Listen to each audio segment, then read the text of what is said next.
You're now watching Sports Bettor's Paradise on the Bet Rivers Network. All right, Jimmy Ott and Paul Stone, and so here we are at the college football playoff, the 12 team, the first look at it, and it does have a new look. Not the usual suspects that you would think coming into this year. Well, one has got as much history as anybody in Notre Dame, and the other one in Indiana, none at all. So Indiana did some historical things this year, Paul. There's no doubt about that. Signetti, and he used the transfer portal. Excuse me, and you can do it in this era where you can be competitive. But this is something that I don't know if nobody's expected this. I don't even think Signetti expected this. Notre Dame Friday night. It's going to be cold, 7 o'clock Central Time kickoff in South Bend, just an hour and a half or so from Chicago. So you know it's cold in South Bend. I've been there when it snowed for a football game.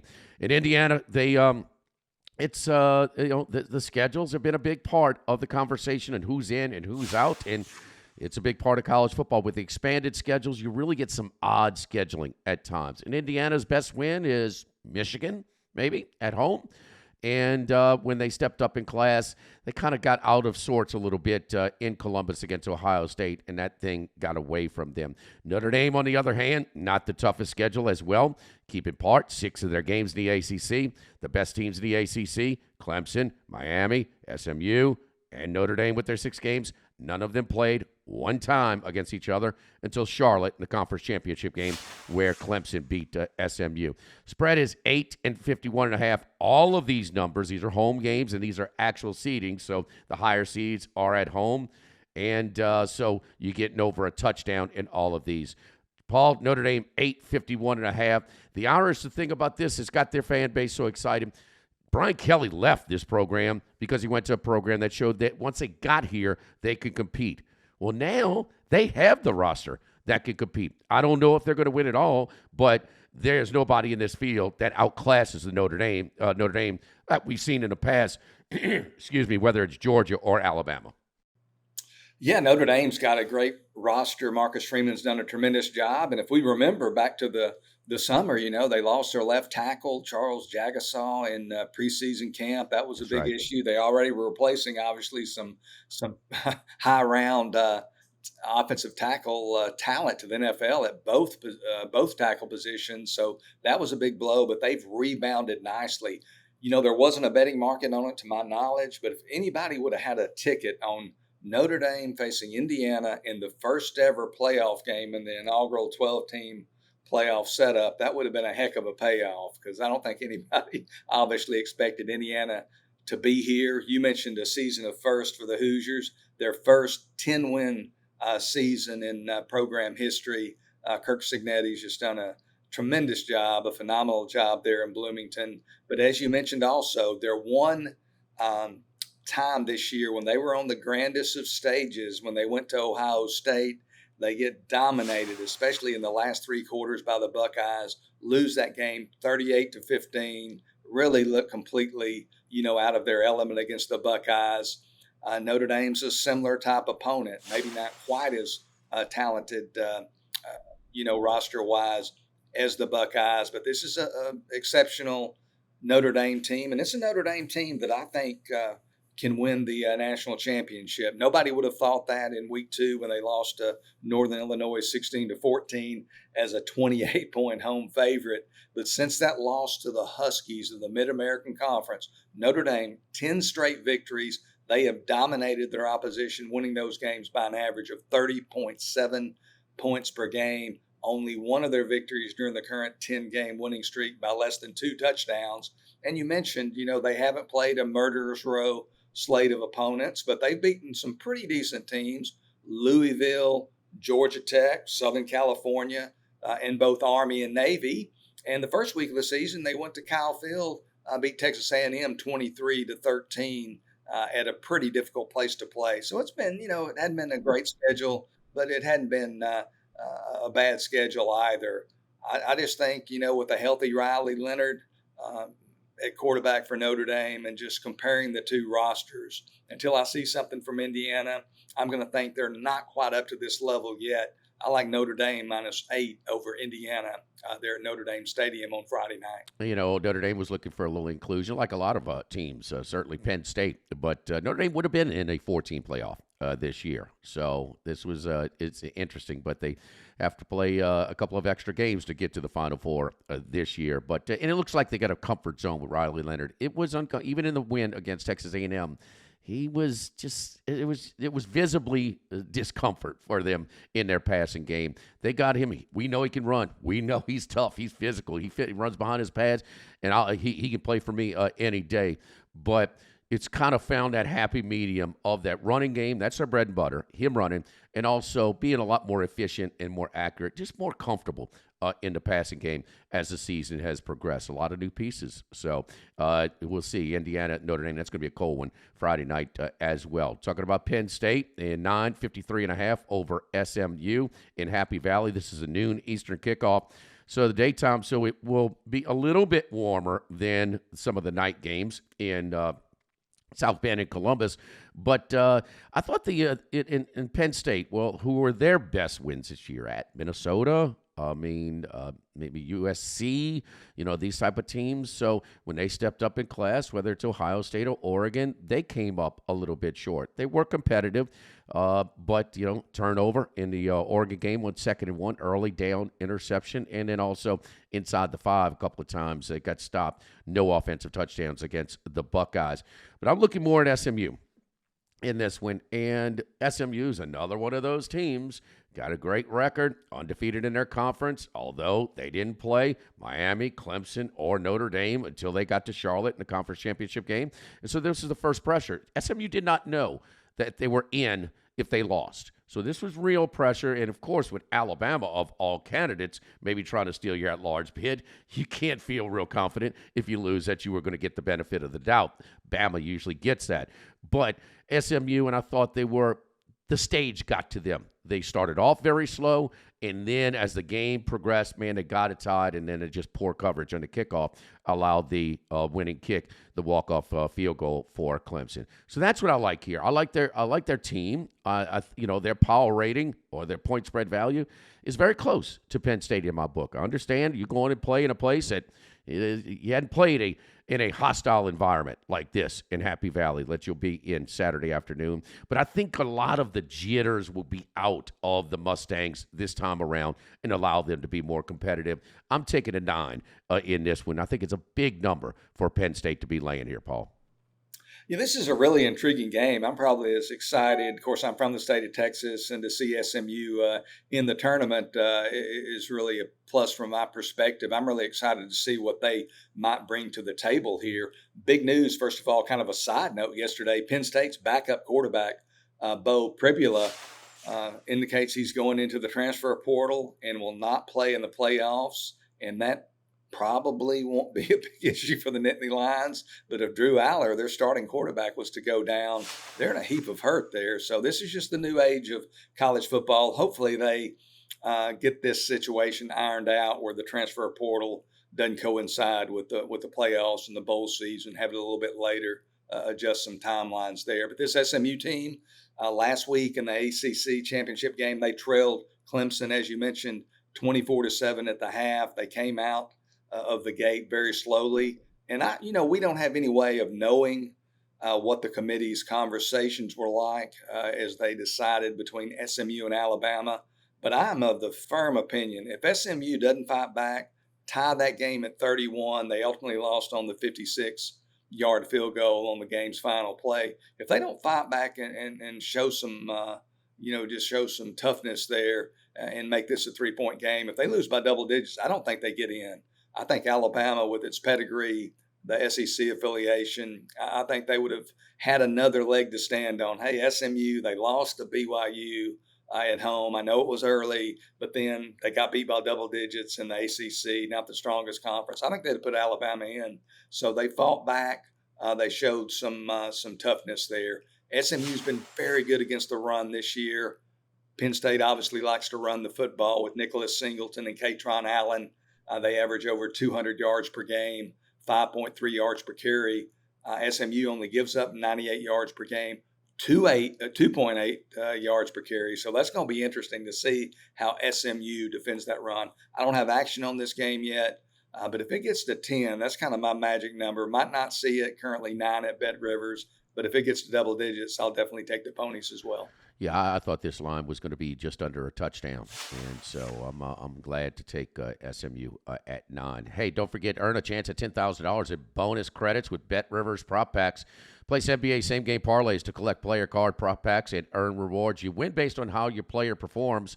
Log into BetRivers.com with the BetRivers app to place your bet and get your pack. Let's move on. Some warm weather for one of these playoff games. Let's go to Austin, Texas.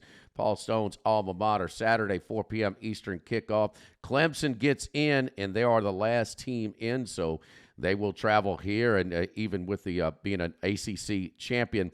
The line is 11.5, 51.5, and I think that Texas, and I was right with their path back in the summer when we did the preview for the SEC, said Texas has a comfortable path to the SEC championship game. I think they'll win that game because I think they will be lacking being battle tested. And I thought the schedule was light. It was even lighter than I expected. Oklahoma was actually picked to finish in the top half of the SEC. They did not. Michigan, we expected a dip, but this much? No, not so much. That was an easy win total under on the Michigan Wolverines at 9 this year.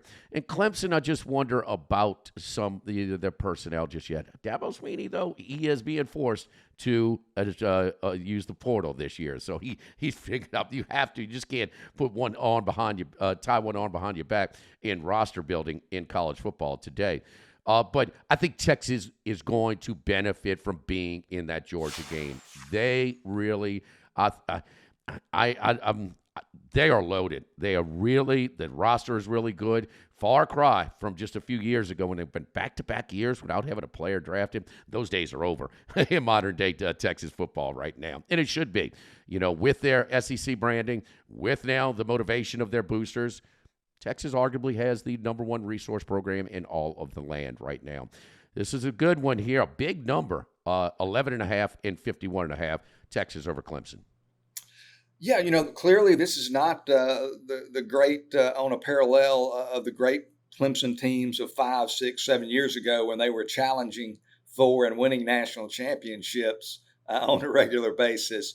But the number, I thought it would be 10, maybe 9, 9.5. It's just a little bit too juicy for me to pass up. Much of that due to Texas's recent struggles in red zone offense. They're only averaging on the season less than 2 yards per carry in the red zone. So you do certainly average, fewer yards running the ball and throwing the ball in the red zone because things are compressed and the defense is tighter. But that's just not, that's not a good thing from Texas's standpoint. They have struggled in that red zone. Clemson, they don't have the greatest of defenses, but they still have some elite top talent. They've got Peter Woods, a defensive tackle, a former 5-star, Sammy Brown, another guy who was a 5-star linebacker. So they do have some people there. Again, Texas moving the ball between the 20s, but not so much in the red zone. They've only averaged 21 points in regulation in their last 4 games, those being games against Arkansas, Kentucky, Texas A&M, and, of course, Georgia in the SEC title game. To compound Texas's scoring issues, Bert Auburn, their field goal kicker, he has the yips right now. He's missed 4 field goals in the Longhorns' last 3 games. He's only this year from 40 yards and longer, 6 of 13, so 46%. The previous 2 seasons, 40 yards and longer, he was 18 of 25, 72%. So Auburn's got some kicking issues. Texas plays great defense. Obviously, I think they're the best in the country. 12.5 points allowed per game, only 3.8 yards per game. I think Clemson's going to keep this at 10 or less as far as the margin of victory. I do think Texas wins. I think it's going to be a lower scoring game. I like Clemson plus 11.5 and the correlated underplay under 51.5. Yeah, we saw way too much of the place kicker in the SEC championship game for Texas. I mean, they, and he had his struggles. Of course, there was a penalty that negated 1 field goal that he hooked left. He overcompensated the second attempt. But just being on the field with that many attempts is a lack of red zone productivity. And we're talking about not just scoring. You got to get sevens down there. So, yeah, well, just the SEC championship game alone, we'll see. Clemson played like they had nothing to lose in the Charlotte game. They lost a very tough game, a hard-fought game in a very vicious rival against South Carolina. I mean, the quarterback for South Carolina just made a couple more plays than Clemson that day. But, man, they got back up, and all of a sudden, a few hours later, they realized they were in a conference championship game, and they played with nothing to lose. I wonder if they had that same approach in this game against Texas. So certainly Dabo's got a lot of experience in these games, so we will see how it has. And, hey, Texas was in the playoff last year down in New Orleans and lost a tough one to the runner-up in Washington. Players can play same-game parlays in college football and NFL games to earn squares. Our exclusive Squares game offers additional chances at profit boost, bonus bets, and many $10,000 jackpots. Visit BetRivers.com or the BetRivers app for more details. All right, this is the really chilly one here, and Ohio State and Tennessee. Temperatures in the 20s in Columbus for Saturday night, 8 p.m. Eastern kickoff. Ohio State Buckeyes. I talked to a veteran odds maker, Chris Andrews, this week. He still has them their number one point spread value team. His power rating in that, despite losing to Michigan. Tennessee. You wonder about an SEC team coming now. There's similar temperatures in Knoxville, Tennessee, and Columbus, Ohio. But where are some of the players from? Well, in South Louisiana, where we think North Louisiana weather is cold, Paul, well, their running back Dylan Thompson's about 20 minutes outside of Baton Rouge. The quarterback, you help me, Nico, he's from Southern California, where, well, they ain't seeing a whole lot of snow in Southern California as well. Just wonder about that. But this team is built, and I think it was a first road start in a hostile environment for Nico in Norman, Oklahoma, where they were expected to, he's the right guy. They've been waiting. He's a perfect guy for Heupel's fit. Heupel has shifted his offensive style based on his comfort level. They're leaning on that running game and that defense way more than the Hendon Hooker days a couple of years ago, where they went fast tempo. They lit it up, and they had very little defense, and they strained their defense by forcing them on more possessions and more plays throughout the course of the season.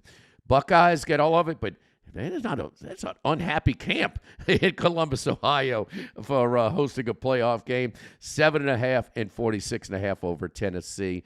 Paul Light, the running game. Tennessee's been an under team this year. We talk about Army, Navy, Iowa, kind of shifting. This Tennessee team, kind of like Lane Kiffin and Ole Miss.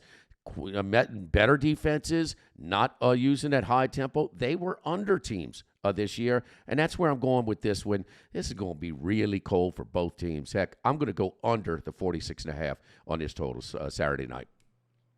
Yeah, I think I'll join you here on this under, and I thought about it long and hard. It opened, I think, at 47.5 at some market making books a week ago, but with Nico, this guy comes in from California, great talent, comes in with a glossy, shiny 5-star reputation. But as you indicated, there's no question they've got the training wheels still on Nico. Yeah. It's a short and an intermediate pass game. They're not going vertical. They're leaning heavily on their star running back Dylan Sampson, who you mentioned. Yes, I called him Thompson. I'm sorry, Sam. Yes. Sampson has almost 1,500 yards rushing. So I know some people there in Knoxville, kind of took exception to the fact that he got no Heisman build-up or no Heisman consideration, and he probably should have been at least in the conversation at some level, because he's one of the better running backs, the very best running backs in all of college football. The side, it feels about right. It's in that 7 to 8 point range. But again, you look at these offenses, I think both the coaching staffs are going to come in with the same mentality of how we're going to win this game. We're going to run it with the running game. Tennessee has Sampson. Ohio State has Judkins and Travion Henderson. Running game, we're going to try to cut down on turnovers. We're going to play conservatively, and we're going to lean on these strong defenses that we both possess. You look at Ohio State, nation's best allowed in terms of scoring defense, 10.9 points per game. Tennessee only 14.9 points per game. And I think for the homestanding Ohio State Buckeyes, you cannot question Will Howard's grit and his toughness, but he's had an interception issue throughout his career. He's thrown 33 career interceptions now, interception rate of 3%, which is very high for college football, certainly high for a championship quality team. So I think they've got to play it close to the vest. They saw it in their most immediate game against Michigan. He threw one interception. I think he threw 2 interceptions in the game.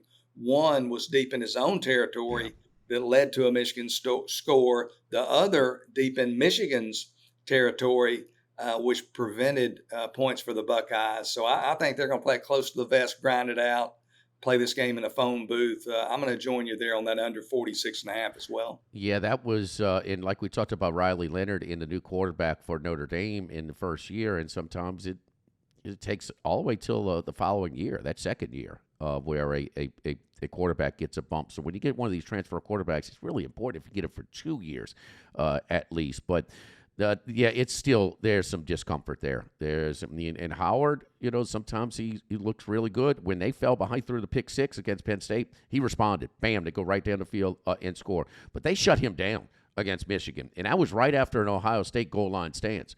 To avoid Michigan points, boom, he gives it right back at around their 10-yard line, and Michigan punches it in for it. So then you got people criticizing the play call, and then there's Chip Kelly. But the bottom line is there is a lack of full confidence with the quarterback in Will Howard. And, it was a questionable move from jump.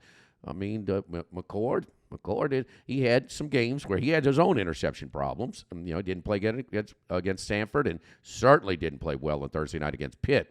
But he has lit it up a lot as well, and he certainly doesn't have the weapons that they do at Columbus. So, yeah, I like this under chilly in Columbus, man. So we're looking forward to it. All playoff season long, all bowl season long.